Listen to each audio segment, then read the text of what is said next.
దేవుని బిడ్డ, నీ పరిస్థితి ఒకవేళ నీ చేదాటిపోయినట్లు నీకు అనిపించవచ్చు, కానీ you are under God's supervision. Hallelujah. దేవుని యొక్క పర్యవేక్షణలో నీవున్నావు. ఆయన కన్నులు నీ పైనున్నాయి.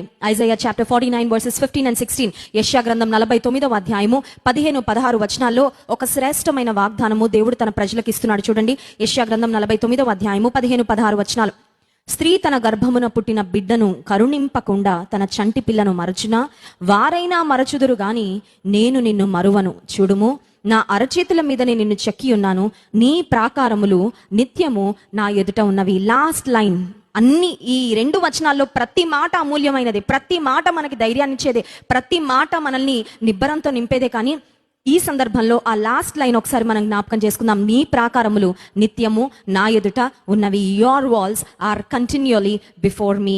నీ ప్రాకారాలు, నీ పరిస్థితులు, నీ స్థితిగతులు, నువ్వు ఎలాంటి పరిస్థితి గుండా వెళ్తున్నావో అది దేవుని యొక్క కనుసన్నల్లోనే ఉంది అని గమనించి ధైర్యం కలిగి ఉండు. హల్లెలూయా.